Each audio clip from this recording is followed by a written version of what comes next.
Perjalanan terjal timnas Indonesia di Piala AFF, Garuda Muda malah berhasil ke final lawan Vietnam. Persiapan dan awal langkah timnas Indonesia di Piala AFF U23 membuat banyak pihak khawatir. Piala AFF U23 tahun 2023 menjadi sorotan pecinta sepak bola nasional dengan adanya kerumitan dalam persiapan tim nasional untuk ajang tersebut. Mulai dari konflik antara PSSI dengan klub karena ada pelatih yang enggan melepas pemain karena turnamen tidak masuk dalam kalender FIFA, adanya pemain yang terkena sanksi hingga hasil negatif di awal turnamen yang dikhawatirkan menjatuhkan mental para pemain. Namun para pemain timnas Indonesia U23 terbukti, skuad asuhan Shin Tae-yong sukses melaju ke final.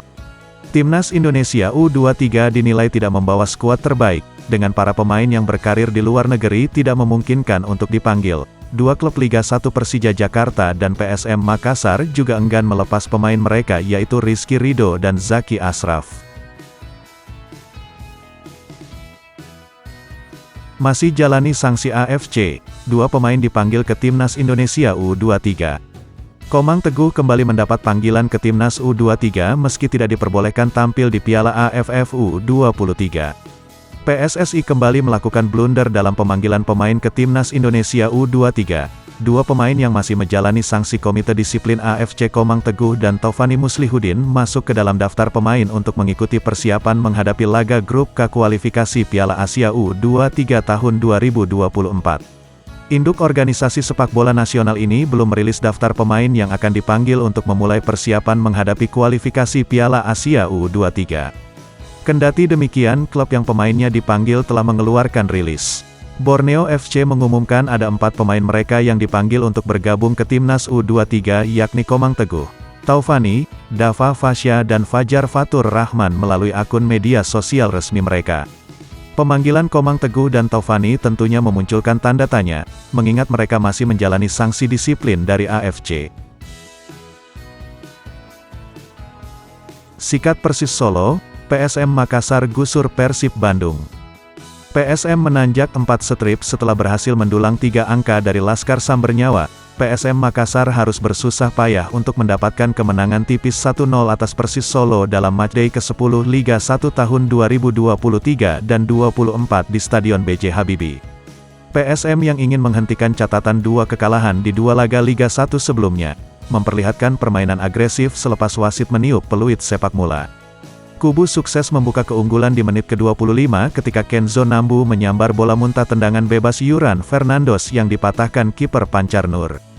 Gol itu melecut motivasi pemain Juku Eja, mereka nyaris menggandakan keunggulan pada menit ke-31, tapi sepakan Adilson da Silva yang ditepis Pancar menghajar tiang kanan gawang.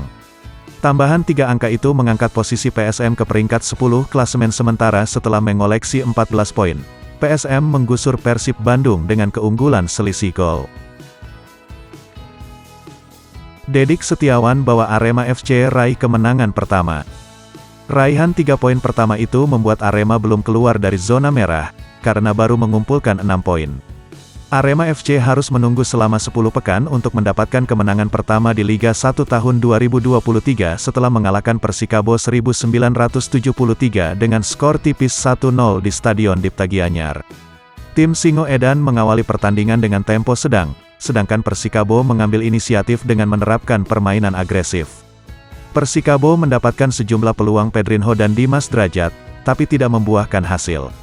Kubu tuan rumah akhirnya bersorak kegirangan ketika laga berjalan setengah jam. Umpan Muhammad Rafli dari sisi kanan pertahanan Persikabo dapat diselesaikan Dedik Setiawan dengan baik.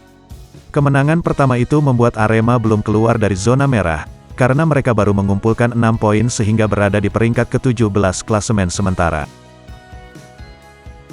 Masih gusar, Shin Tae-yong kembali kritik wasit di Piala AFF U23. Tae-yong menyampaikan Timnas Indonesia U23 beberapa kali dirugikan dengan keputusan wasit.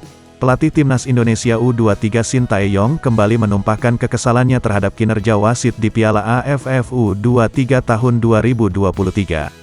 Ia ingin adanya perbaikan pengadil lapangan untuk menjaga marwah ajang tersebut.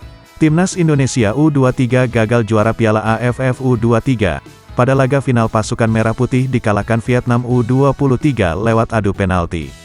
Dalam pertandingan tersebut Tae Yong menyebut ada sejumlah keputusan wasit yang merugikan timnas Indonesia U23, ia pun menyesalkan kejadian itu. Bukan itu saja, Tae Yong juga menilai wasit bertugas berat kurang oke saat timnas Indonesia U23 melawan Malaysia pada laga perdana grup B Piala AFF U23.